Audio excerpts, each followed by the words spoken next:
Welcome back, troops, to Let's Tab 59. Hope you're all well. Bit frosty here, but it's lovely and dry and crisp. And that's the key. I don't mind the cold, but when it's wet, that's when it's miserable, isn't it? Get wet, and I can't film in the rain. Lovely, dry, crisp day here. So, let's get into this video. I want to talk about drones and drone warfare in particular. And the increasing use of drones on the battlefield. It's really come to the forefront, hasn't it, since the start of the Ukraine-Russia war. Almost 3 years, well, 3 years ago now, isn't it, coming up? But drones in warfare go back a lot further than that. A lot further than the current situation we've got. In fact, here's an example for you. In World War II, there was a use of drones. Now, let's just talk about, there's a couple of incidents, both one that's quite interesting I want to chat to you about first. So in World War II, the United States come up with a cracking one. So they decided to rig up a flying fortress, and I think that's a B-17, wasn't it, like the Memphis Belle, a flying fortress. They rigged up one of those that could be remotely operated to a degree, and I'll explain. So what they did was they rigged up a B-17, two B-17s, flying fortresses, one that could be flown as a weapon. It's a kamikaze plane, if you like. And then it'd have a chase plane behind it, crewed, that would take over control of it. But what they had to do was the kamikaze flying fortress, which was packed out with explosives, ripped everything else out of it in the back, just rammed it full of explosives. It had to have a pilot and a co-pilot to get it off the ground and get it up in the air and get it on its way to its target, with the chase plane behind. And then at a pre-designated point, the chase plane would take control of the kamikaze flying fortress. And when that was all working, the kamikaze crew, if you like, the pilot and the co-pilot, would bail out. So they would bail out, and they're going at a fair old rate of knots. It was a bit of a dangerous old job. And a few of them were killed, where they got wrapped up in the aircraft as they bailed out, etc. Because they were going at some rate of knots, probably too fast to safely parachute out. These guys were all volunteers. And in fact, if you got selected, you put yourself forward to do this job, you automatically got the Flying Cross, the Air Force Flying Cross or whatever, as an award. So that's what happened. So the two aircraft would take off. As I say, the chase plane would take over control of the kamikaze drone, if you like. Two crew members in that plane would bail out, and then the chase plane would control it all the way into its target, and off it went. How successful was it? Well, it worked, but it's an expensive way of doing it and a dangerous way of doing it. But that's just an example from World War II. So later on then, the United States, again in the Vietnam War, used unmanned aerial vehicles for reconnaissance to try and find the VC, the Viet Cong, and the MVA. So there's use of it there. Now our own United Kingdom armed forces, British armed forces, we had drones in the 1960s. In fact, we had a locating regiment at the time. And within that locating regiment, we had 3 batteries. There was an independent battery as well. But in what was 9-4 locating regiment, I think prior to that it was 1 observation regiment. It was Royal Artillery anyway. We had a drone system, and by the time I joined the locating regiment, we was on I'd done a video about this before actually, the Canada Air USD 501 drone system, which was pre-programmed, so you couldn't, like modern day drones where they can be piloted and you get real-time video footage back of where you're going and what you're looking at, etc. Our drones were pre-programmed.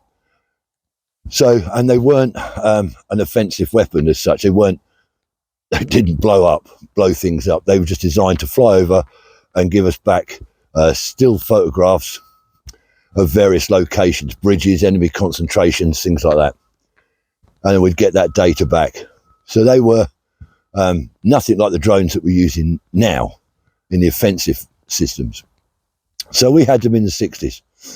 And then, of course, along comes Gulf War One, and in fact, 9-4 locating regiment did send a drone troop out to Gulf War and it was used out there. And then later on, a new drone system come into the artillery, Phoenix, I believe it was called. That took over, and that's obviously a lot better than the old one that I had, that we used. It was used as well in the Balkans and Bosnia and Kosovo. Drone systems were used there by the British, certainly, and I'm sure the Americans as well, and other armies. And then, of course, along comes Afghanistan and Iraq, and drones of the technology has increased 10, 20-fold by then, and they were used a lot in both of those conflicts. And the Americans, of course, as well, these Reaper drones. Now we've come in with drones that can fire munitions onto the enemy.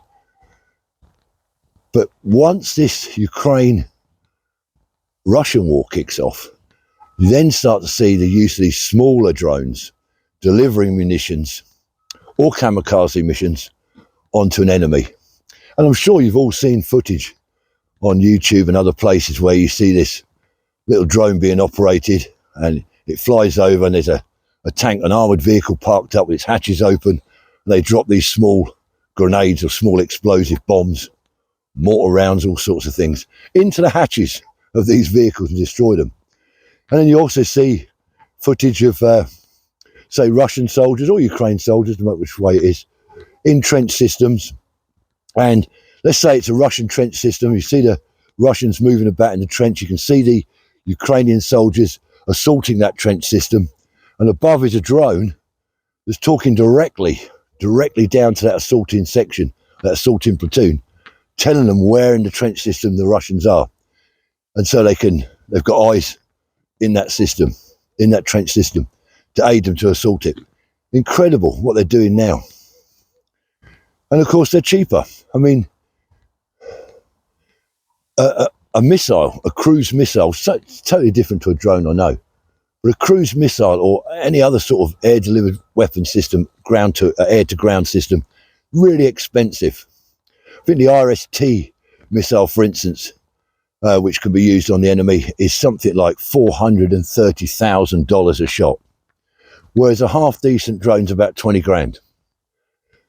So you can see the attractiveness of it, easy to operate, and a lot cheaper, and you can deliver whatever sort of mission you want. You can reconnaissance or kamikaze or a drone that can drop munitions and return to base and rearm.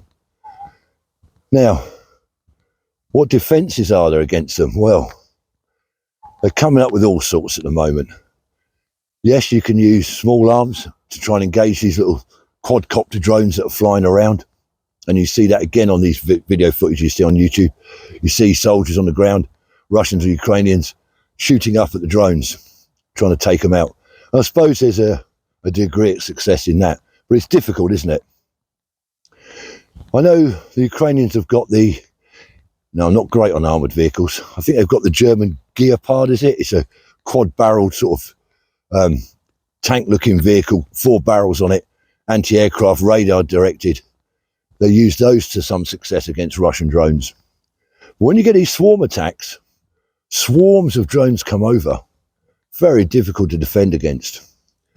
And again, the section on the ground, an 8-man section on patrol on the ground, or platoon maybe, a drone can cause havoc over that platoon, because apart from their small arms, what else are they carrying to defend against the drone? Yes, on larger concentrations, maybe on board ships, or in big concentration areas, they can use electronic warfare countermeasures to try and jam these drones, a signal to the drone to bring them down that way. I've also seen examples of like a gun that fires like a net up into the air to sort of grab the drone and bring it down that way. Direct laser weapons, direct energy weapons, lasers. I know on board ships we're testing that at the moment. I believe the British are as well. But like I say, that's all good. All these sort of large countermeasures are good for static areas maybe, but a patrol on the ground, a platoon on the ground, it's going to be difficult for them to defend against these drones. I suppose one system might be some sort of one person in that unit, that small unit, I'm talking now rifle section of platoon level, would carry some form of countermeasures in the form of a backpack. A bit like we had in Northern Ireland during Operation Banner, where one guy would carry a chipmunk on his back, fast chimp, and that would radiate a jamming signal to try and jam any remote control device, radio control device that might be around. So maybe that's one way they're going to try and defend against it. And they've got these guns, like I say, you see these, it's a weird looking gun, a box gun. They point it up at the drone, fire this energy from, and it just disables the drone, cuts the signal off. So it's going to be difficult to defend against. Hopefully they'll come up with, I really wouldn't fancy being out there in Ukraine with these drones. I mean, they can thermal imagery. You can't really do much about it. I've seen they've started to put extra sort of armour on top of tanks, for instance, over the turrets. You see there's like a canopy, or they've got this sort of like mesh, chain mesh, hanging down to try and stop the drone going into the back of a lorry, for instance, back of a some sort of vehicle, troop carrying vehicle. What's the answer? Don't know. I'll tell you one thing. You Northern Ireland veterans, you Operation Banner veterans, can you imagine if we were still in Operation Banner out there in Northern Ireland and the paramilitaries that we were up against out there had these drones? That would be a whole different kettle of fish, wouldn't it? That would be a whole new ball game for all of us.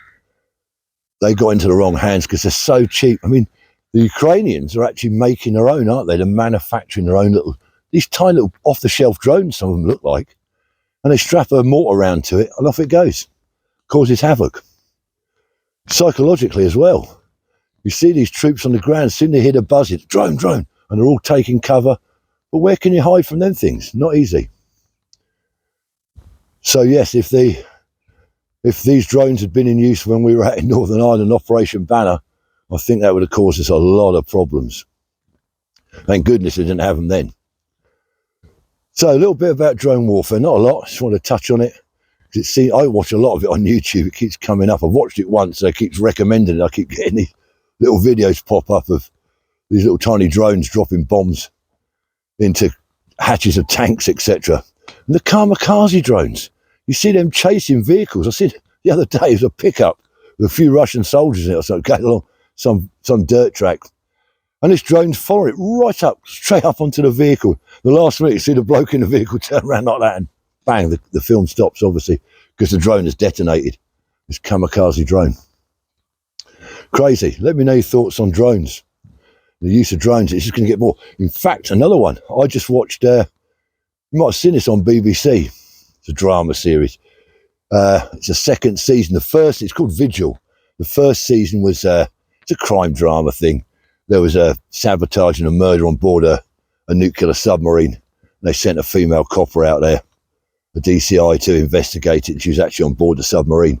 Well, season 2, which I think come out last year, I only just watched a bit the other day. This time it's to do with the Royal Air Force, and it's to do with drone warfare and how someone's taken command of a drone and used it against them and all sorts. But that's the way it's going. And of course, drones aren't just airborne. They've got seaborne drones now. Kamikaze seaborne drones. You can launch one. It's like such guiding a torpedo, isn't it? And I suppose there must be, I think there is, ground-operated drones, like mini tanks with munitions on them. Again, I suppose either in a reconnaissance role or maybe in an autonomous weapon system that can be guided onto a position. It's all robot warfare. It's like Terminator, isn't it? They'll have robots soon. There'll be soldiers walking along, bulletproof soldiers walking along, taking you out. Crazy. Where's it all going? Glad I'm out of it. Anyway, it's beautiful here today, as you can see. All right, it's not a blue sky. There's not a breath of wind. It's lovely and quiet and crisp. Frost on the ground. Hope it's nice where you are. If you're new to my channel and you haven't subscribed, please consider it. Please get me up there. Keep the subscriptions coming if you can. If you haven't subscribed, please consider it. I'm not saying do it. Plenty more to come. Till then, though, stay safe and remember, watch out for drones. Let's tab.